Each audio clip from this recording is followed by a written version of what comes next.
So the other day on Crystal, Kyle, and Friends, me and Crystal discussed this amazing clip that went viral where Ann Coulter was on Vivek Ramaswamy's podcast and said directly to his face, like, yeah, I like a lot of your ideas. I actually agree with you the overwhelming majority of the time. I've even maybe agreed with you more than any other candidate on stage, but I never vote for you because you're Indian.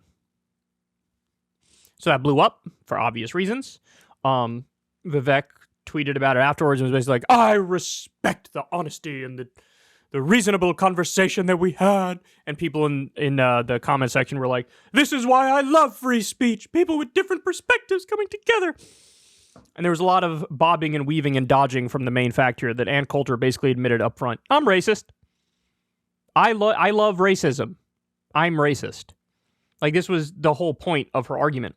Well, anyway, Vivek Ramaswamy went on the PBD podcast. And they're going to have a conversation about this exchange. And I'm actually surprised at the way in which they talk about this. Vivek tries to do his little, excuses for Ann or whatever. But fundamentally, he kind of agrees. Not only is Ann racist, he's like, there's actually quite a few people who agree with her. Kind of racist. So let's dive in and then we'll break it down. Social media or in other ways to be able to, it's kind of boring to just talk about everybody who agrees with the same thing. Right. But let's get a little bit of tension from the left, from the right. So I'll bring Ann Coulter on because during the campaign, I don't remember what exactly she said, but on numerous instances would comment on different ways in which I might not be quite qualified to be president, right? So let's get her on and have a conversation. And both of us are interested in the theme of nationalism. I did not expect she would just kick it off right there, get right into the business. And I think it actually made for a really good conversation, believe it or not. Of course, I disagree with hell like her on that being a criteria to be the U.S. president is her description of whether or not you're an Indian. I'm born in the United States. I'm as American as they come. But I thought it actually formed a really strong basis for an honest conversation that we otherwise don't have. Because her view is that in order to actually be a U.S. president, you got to be even more American, right? So you're not fully American if your parents weren't from the United States of America. And in order to trust somebody, the more generations they've been here, let's say you've been here 6 or 7 generations, you have more of what she would call, I think she did call it in the podcast, a security policy. It's like an insurance policy that that if you're going to put somebody in that high office, at least you know that they've really, really soaked up what it means to be American. Now, I disagree with that. I disagree with that because you have people in the 7th generation Americans who are the kids of some, I've known many of these people, grow up in the Upper East Side, some daughter who lives in Brooklyn thinks she's a hippie, talks about hating this country. Well, I don't think that person's any more American than I am just because my parents happen to have been legal immigrants to this country. So I got 2 questions for you. But it made for a good conversation. I got 2 questions for you with this, okay? On one end, how many people you think are like, if you were to say, of the voters block, what percentage of the voter block agrees with her? So say in the Republican primary? In the Republican primary to say, you know what, I'm not going to, even if it's 1%, 2%, 3%, what do you think it is? So I will tell you this with confidence.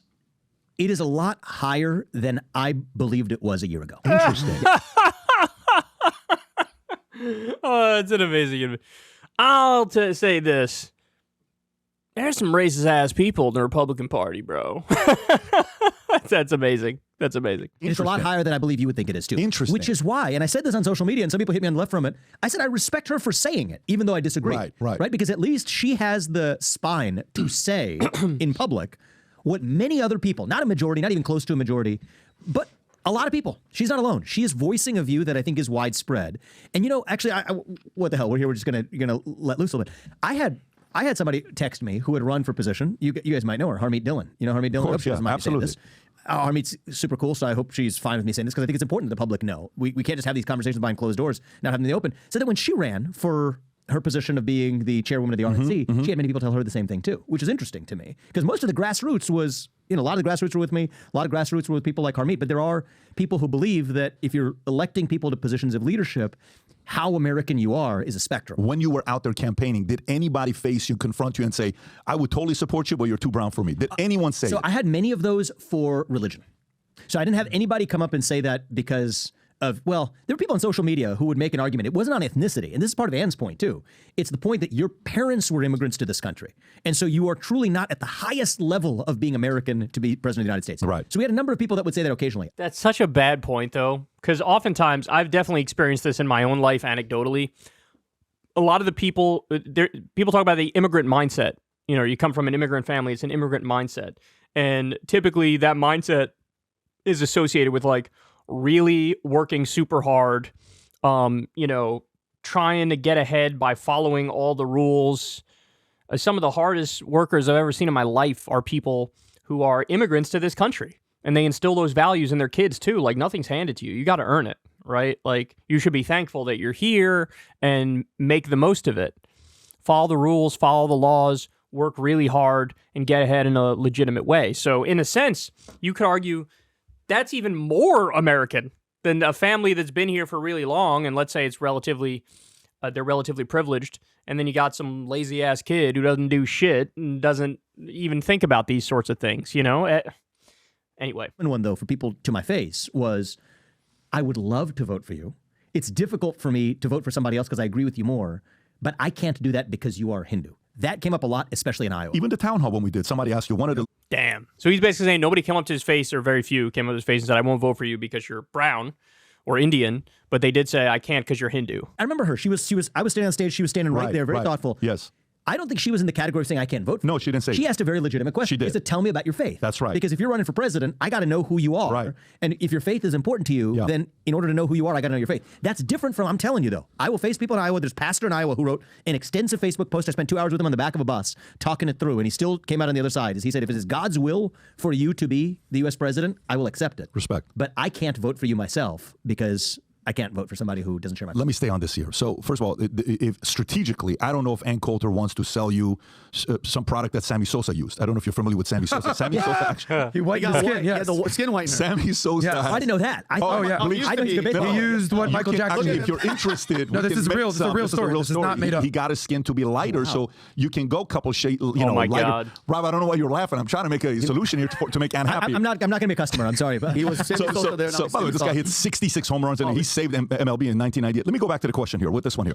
Okay, what do you think is more extreme? What do you think is more extreme? Tell me how your argument is on the other side. So one side, you know what?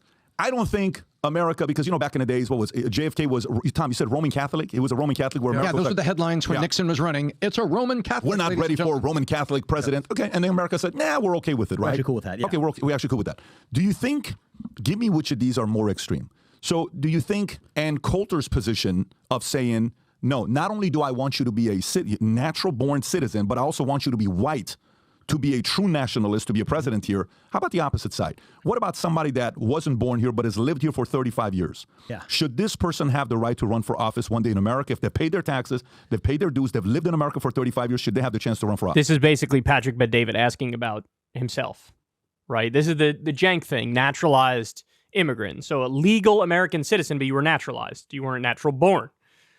That's the question that he's asking. He's seeing where Vivek falls on. Should Patrick Bet-David be able to run for office? They have the chance to run for U.S. president. No, you want to know why? Because the Constitution says so. So if you want to change the Constitution. And would you have 2/3 of this country and 2/3 of the state ratify that? That's a separate conversation. Right. But what the Constitution says now is you have to be a natural-born citizen. Sure. And a natural-born citizen, as it's ever been read by courts, as it's ever been read through American history for the last century and a half, is you're born in the United States of America. And so I think the Constitution is a beautiful thing. We don't have to relitigate these questions every generation. Then go with what the Constitution actually says. And if Ann Coulter's watching, maybe Ann Coulter wants to amend the Constitution and say, naturally born white citizen, right? See, with a skin tone that is, you know, maybe put tears in the skin tone to please Ann Coulter. What do you think? I'm just trying to get some creative ideas here. Biden's father are all born in America. I would much rather vote for somebody like this than somebody that's family's been here and ain't doing shit. Can we just stop pretending like this is a reasonable conversation to have?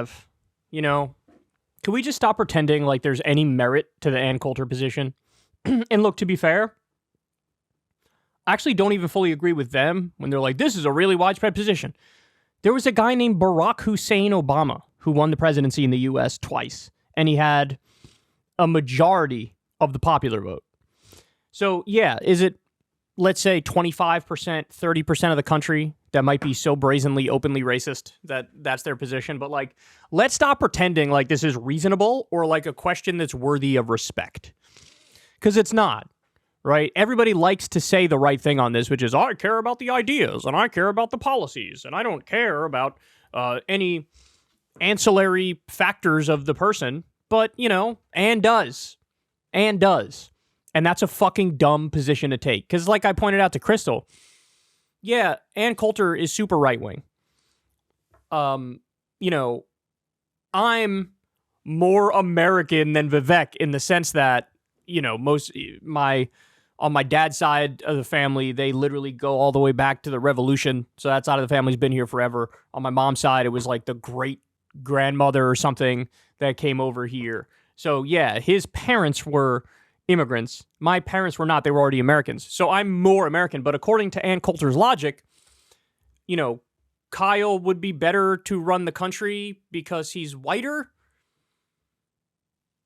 But you're super right-wing and I'm left-wing. My ideas are totally opposed to yours, but it's still, like, to put any value on something like that at all is just astonishing to me. The idea that that should factor into the equation even a little bit is ridiculous. Like, nobody should care. Fuck just even the skin color thing. Nobody should care about any sort of ancillary factors like that. FDR was the best president we've ever had. He was in a fucking wheelchair, right? This person's morbidly obese. I can't vote for them because they're morbidly obese. Well, then you're not focusing on the shit that actually fucking matters. What matters, right? Well, what are the policies you prefer? What are the values you have? I want universal health care. I want free college. I want to end the wars overseas. I want to build up infrastructure. I want to look out for the average American. I like unions. If you give me a candidate who checks all those boxes, why the fuck would I care in any way, shape, or form if they have a septum ring, or they have purple fucking hair, or they're morbidly obese, or they're in a wheelchair, or they're trans, or they're straight? Or why would any of that matter at all? But Ann Coulter is ripping the mask off of it and basically letting letting it be known. This is the true, somebody called her the Michael Jordan of racism on Twitter. I think that's right. Because it's such a dumb thing to say and believe, but she says it and she believes it. And it really sort of illuminates, like, oh, this is how fucking moronic you have to be to take this position. When you even have people like Vivek Ramaswamy and PBD who are very right-wing. You know, they're very conservative. When even they're having a fucking field day with your ass. Saying, oh, what do you want to amend the Constitution to say natural born American and white? You have to be American and the skin tone has to be right? I mean, but this is quite an admission from Vivek. Because he was basically saying, like, I didn't think this was a thing that existed at all. And then when I ran for president, yeah, it's more widespread than I thought. Yeah, it is more widespread. But it's among the Republican base who is exactly who you're recording, right? It's not that high overall, 25, 30%, but still, that's pathetic. And it's interesting that he was faced with this, you're Hindu, I can never vote for you, you know? Or like Ann says, you're Indian, I can never vote for you. I don't know, man. How far advanced do you guys think we are on this question? I guess, again, I'm just floored that this is still even a thing at all, ever, right? Because the right also loves a token. Right? They love a token. They love a black guy who shits on black people, or a gay person who shits on gay people, or a liberal who shits on liberals, or a leftist who shits on leftists. They love a good token. But basically, the admission here is it's purely for cynical reasons, and it's only for their purposes. Would they vote for the token? Would they put that person in the White House? Would they support them for the Senate or whatever? Vivek's conclusion is like, no, no, I don't think they would. And Anne is like the platonic ideal of this sort of mentality and ideology. And it's on blast now for everybody to see. It's right in your face. The total, the low IQ nature of this approach to politics and this approach to the world. So in a weird way, I'll come full circle here. He did sort of cuck himself in this conversation, but at the same time, like I told Crystal, I sort of agree with him a little bit that, hey, at least you're just saying it. At least you're not hiding it. At least you're not cloaking it. At least you're not doing the game where it's like you hint at believing that, but then back away. But I don't know. I talked about this with Crystal. I don't know how she would react, though, if you said, oh, so you're racist. Not even as an accusatory thing, like as just a descriptor. So you're racist. What you're describing is racism. So you're racist. Because there's a different part in the original clip where she says, oh, I can call you articulate because you're not an American black. So, like, you won't flip out if I call you articulate. And it's like, yeah, but if you call a black person articulate and then they say that's racist, you are racist. So they're not wrong, right? But she makes it seem like she wouldn't just say, that is correct, I'm racist, and that's why I'm calling you articulate. You know what I'm saying? So, like, which is it? Are you being open and honest and straightforward, or are you still playing hide the ball a little bit? Because it's like, she's saying the thing, which is like the definition of racism, but then if somebody were to say, oh, so that is racist, I wonder what she would say. So, I mean, I'd love to ask her, but you guys know she ducked a debate with me at Politicon years ago. So she'd rather go on the podcast of the token conservative and call them inferior in real time. Hey, y'all, do me a favor and like and subscribe. It helps out big time in the algorithm. Click the bell as well for notifications when videos drop, and watch that video on screen right now. You know you want to.